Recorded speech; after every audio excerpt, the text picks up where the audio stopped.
noite a todos. Meu nome é Sara Borges Vasconcelos.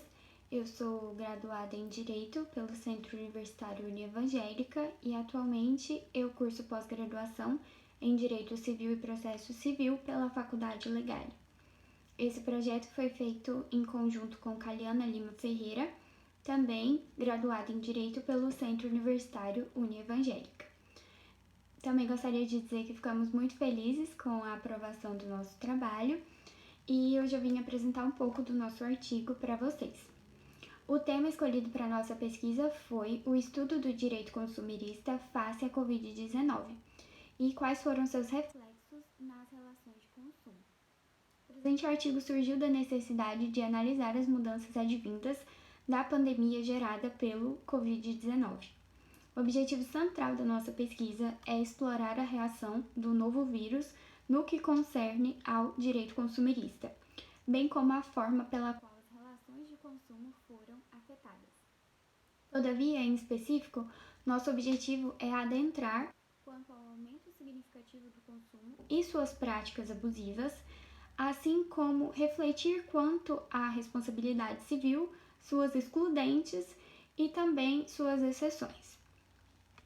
Ressalta-se a importância desse estudo, uma vez que se tratando de um advento extremamente recente, é primordial observar as transformações relacionadas ao ordenamento jurídico brasileiro, justificando assim a escolha do nosso tema.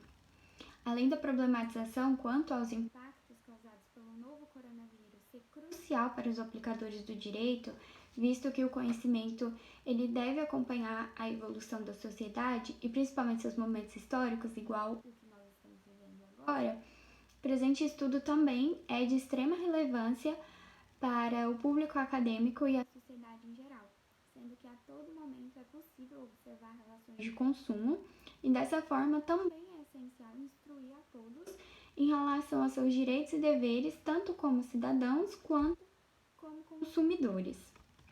A metodologia utilizada por nós foi a metodologia qualitativa e descritiva, porque estudamos o fenômeno do direito do consumidor, a sua evolução histórica normativa, o surgimento da Covid-19 e o seu impacto nas relações de consumo, no princípio da proteção legal, assim como nas ocorrências de práticas abusivas e os fenômenos relacionados à responsabilidade civil.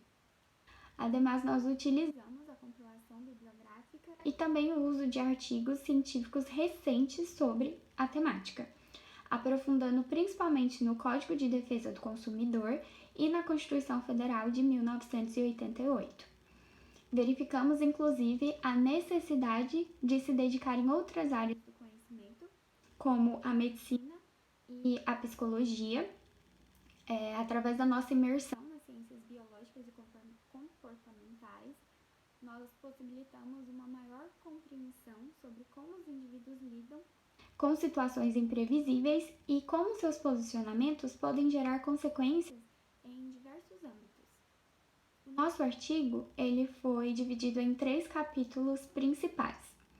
O primeiro deles, intitulado A Evolução Histórica do Direito Consumerista, como o próprio nome já diz, nós tivemos como objetivo principal fazer todo um contexto de um ramo do direito tão parte do nosso dia a dia.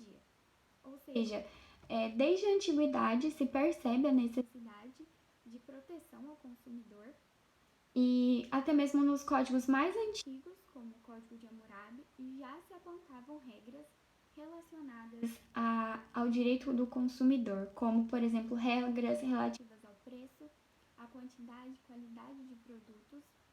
Nesse liame da evolução histórica, nós também não poderíamos deixar de citar a Declaração dos Direitos do Homem e do Cidadão, de 1789.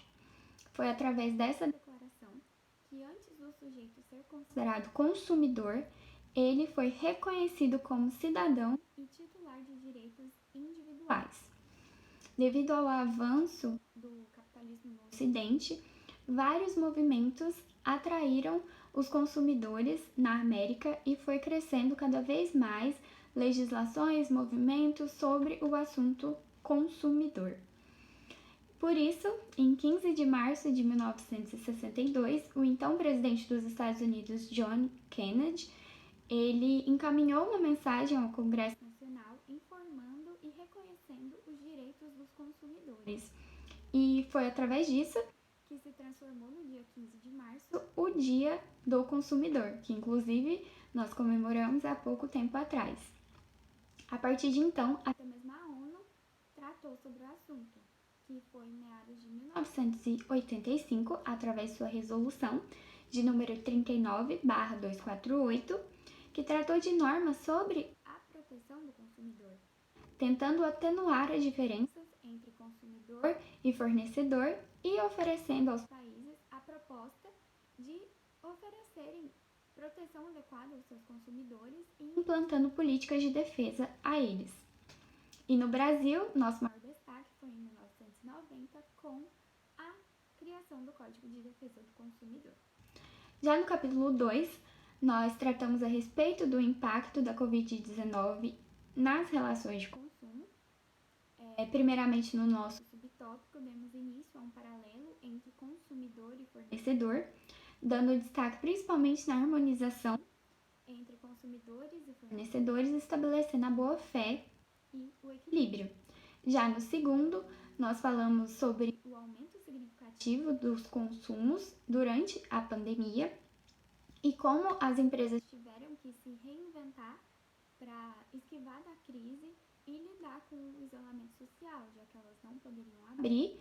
E foi aí que surgiu o aumento do comércio online e vários empreendedores se viram obrigados a fazer as vendas online. E por fim, no último capítulo, tratamos a respeito da responsabilidade civil dos fornecedores de produtos e serviços diante dos consumidores. Nesse capítulo, nós dividimos em 3 subtópicos. Começamos abordando a respeito da responsabilidade do vício do produto ou serviço, em que discorre que os vícios ou defeitos de adequação, ou seja, aqueles produtos ou serviços defeituosos que não se adequam à expectativa do consumidor durante a utilização.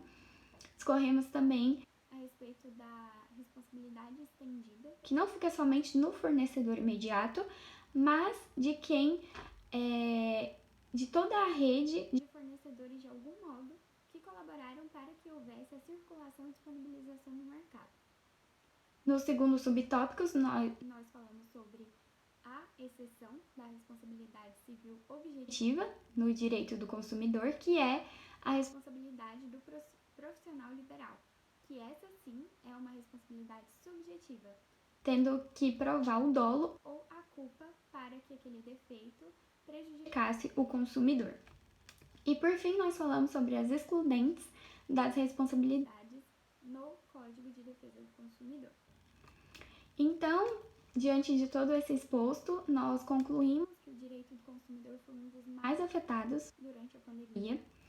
E desde o início das relações de consumo entre os cidadãos, o direito consumerista preocupou em se definir os limites entre fornecedores e consumidores como uma forma de resguardar o direito da parte hipossuficiente da relação. E apesar de ter um longo caminho ainda a ser trilhado para que todo o direito fosse positivado, ainda há muito o que percorrer. E a intenção desse artigo de pesquisa foi mostrar realmente como um cenário de calamidade afeta a relação entre os consumidores, entre os produtos, entre consumidores e fornecedores, e pautamos nossa pesquisa especialmente na violação de princípios que regem a relação consumerista. Nós percebemos ainda que houve um número crescente de lojas virtuais, visto que os empreendedores tiveram que se adaptar à nova realidade e através do aumento do consumo e da parte ser mais vulnerável do consumidor, principalmente ante a pandemia, verifica-se a ocorrência de práticas abusivas que são vedadas pelo ordenamento jurídico, como a elevação do preço, principalmente no início da pandemia, quando teve a elevação do preço de máscaras, de álcool em gel, até mesmo de alimentos. E nesse sentido, nós optamos por relacionar esse superfaturamento dos valores com os vícios decorrentes dos produtos ou serviços e a responsabilidade que esse fornecedor tem em reparar o consumidor. Portanto, temos como imprescindíveis estudos como esse que nós apresentamos a vocês, porque as consequências sofridas pela crise sanitária que nós estamos vivendo até hoje, infelizmente, marcaram e vão continuar marcando as relações de consumo e todo o direito consumerista. Enfim, muito obrigada pela oportunidade e eu espero que seja um ótimo congresso para todos nós e é isso.